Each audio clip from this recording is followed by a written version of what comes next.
Halo teman-teman semuanya, kembali lagi di video kali ini. Saya Justina dari D4 Teknologi Laboratorium Medis Universitas Pelita Harapan. Di sini saya akan menjelaskan tentang alat PCR yang biasa teman-teman semua ketahui tentang masa COVID sekarang ini. Tentunya sudah mengenal tentang apa itu PCR, dan sekarang saya akan membahas tentang alatnya. Ini sebagai tugas mata kuliah Instrumentasi Laboratorium Medik. Untuk topik pembahasan kali ini berbicara tentang apa itu PCR, kemudian komponen PCR, alat PCR, tahapan kerja PCR, dokumentasi hasil pada PCR, jenis-jenis PCR, prosedur kerja PCR dan aplikasinya, dan yang terakhir perawatan PCR. Pembahasan yang pertama mengenai apa itu PCR. Tentunya teman-teman sudah pernah mendengar PCR atau istilah PCR ini, terutama dalam masa pandemi COVID ini. Jadi apa sih itu PCR? PCR adalah singkatan dari polymerase chain reaction, adalah suatu metode enzimatis untuk amplifikasi DNA dengan cara in vitro. PCR ini mengamplifikasi atau memperbanyak DNA, kemudian membuat banyak salinan dari beberapa salinan DNA, kemudian dapat menyalin panjang DNA yang berbeda. Tidak harus menyalin seluruh panjang molekul DNA. Kemudian terdapat satu gen, beberapa gen, dan banyak gen. Proses buatan yang meniru replikasi DNA alami. Pembahasan berikutnya mengenai komponen PCR. Pada proses PCR diperlukan beberapa komponen utama, yaitu DNA cetakan, kemudian oligonukleotida primer. Berikutnya ada juga deoksiribonukleotida trifosfat atau DNTP. Ada juga enzim DNA polymerase. Kemudian komponen pendukung lain adalah senyawa buffer. Yang dimaksud dengan DNA cetakan yaitu fragmen DNA yang akan dilipat gandakan. DNA cetakan yang digunakan sebaiknya berkisar antara 10⁵ sampai 10⁻⁶ molekul. Dua hal penting tentang cetakan adalah kemurnian dan kuantitas.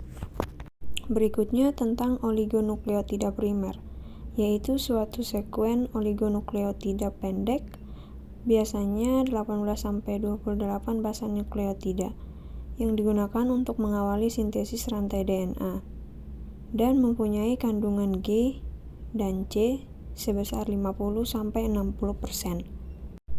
Berikutnya ada deoksiribonukleotida trifosfat atau DNTP.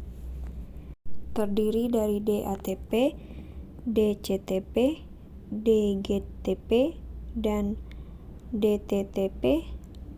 Ada juga DNTP yang mengikat ion Mg2+ sehingga dapat mengubah konsentrasi efektif ion. Ini yang diperlukan untuk reaksi polimerasi.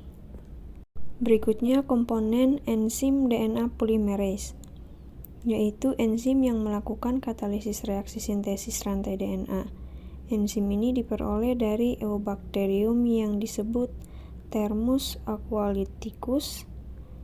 Enzim polimerase ini tidak tahan terhadap pemanasan berulang-ulang yang akan membantu melepaskan ikatan primer dan tidak tepat dan meluruskan wilayah yang mempunyai struktur sekunder. Kemudian komponen selanjutnya yang terakhir seperti komponen pendukung lainnya yang biasanya disebut dengan senyawa buffer atau larutan buffer PCR. Pembahasan berikutnya mengenai alat PCR. Pada proses PCR menggunakan alat termosiklus. Termosiklus ini berupa mesin yang memiliki kemampuan untuk memanaskan sekaligus mendinginkan tabung reaksi dan mengatur temperatur untuk tiap tahapan reaksi. Teman-teman bisa melihat 3 jenis gambar menunjukkan jenis alat PCR di bawah ini. Pembahasan berikutnya mengenai tahapan kerja PCR. Tahapan yang pertama adalah denaturasi. Di dalam proses PCR, denaturasi awal dilakukan sebelum enzim Taq polimerase ditambahkan ke dalam tabung reaksi.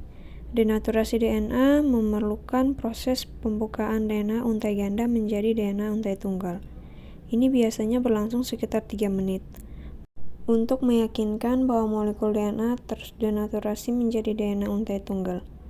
Denaturasi yang tidak lengkap mengakibatkan DNA mengalami renaturasi atau membentuk DNA untai ganda lagi secara cepat, dan ini mengakibatkan gagalnya proses PCR.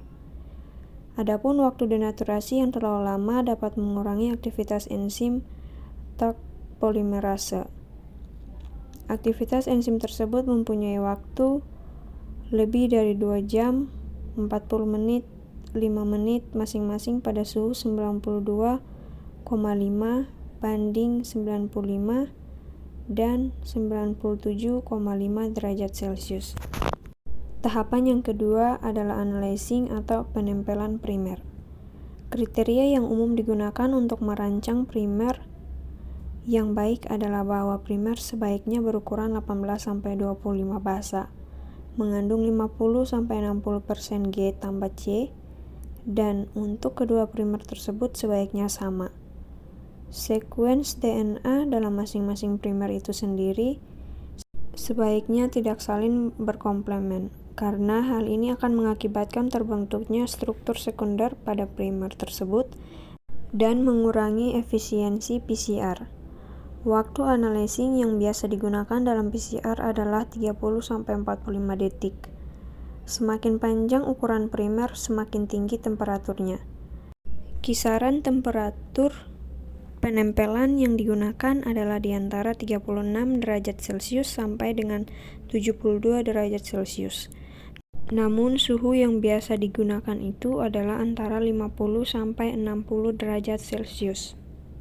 Tahapan dalam proses PCR yang terakhir adalah extension atau pemanjangan primer.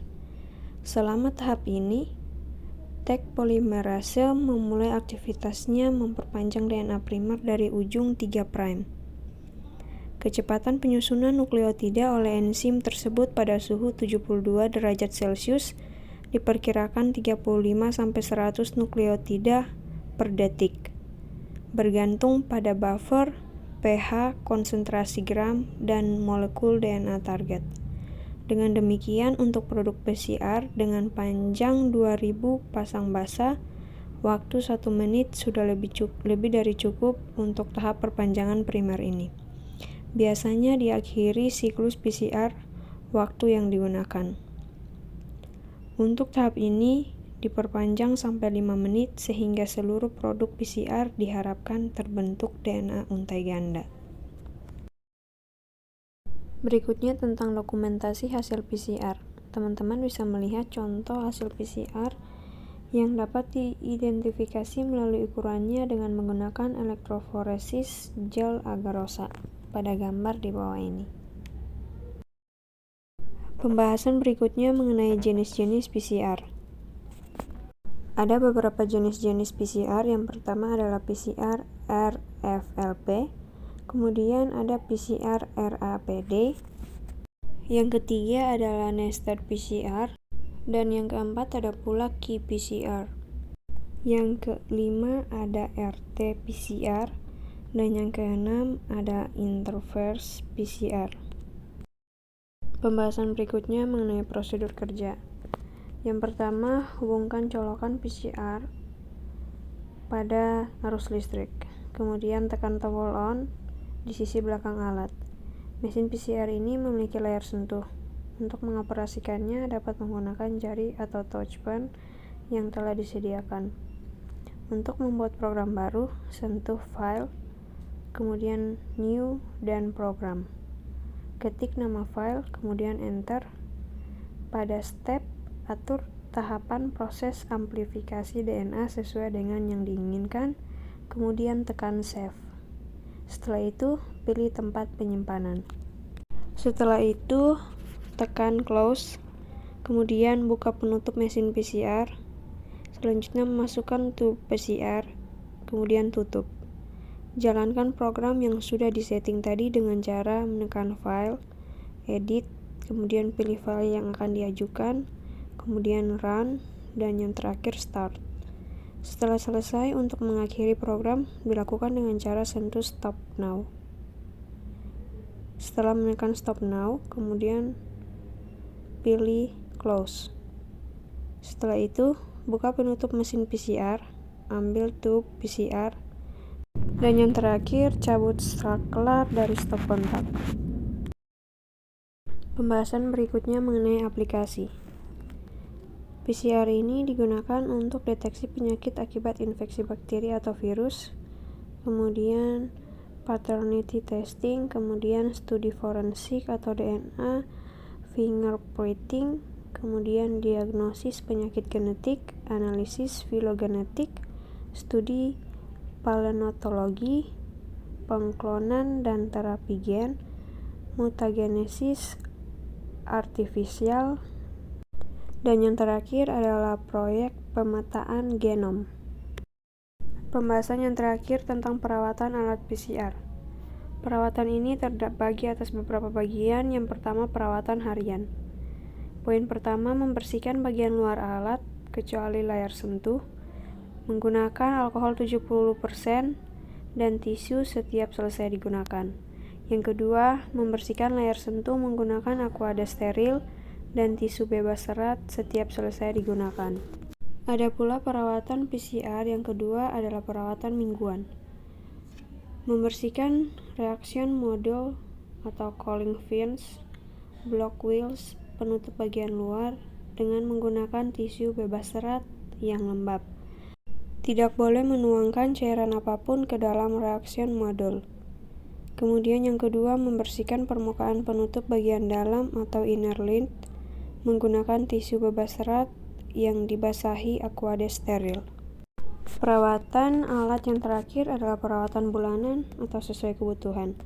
Poin yang pertama, membersihkan saringan udara atau air vents menggunakan kuas halus, tisu bebas serat yang lembab atau vacuum cleaner.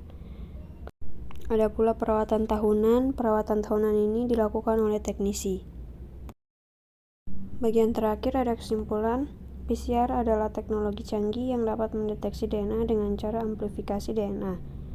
Hasil pemeriksaan PCR dapat membantu untuk menegakkan diagnosa sepanjang pemeriksaan tersebut dikerjakan dengan cara yang benar dan sesuai dengan standar internasional. Keunggulan PCR dikatakan sangat tinggi.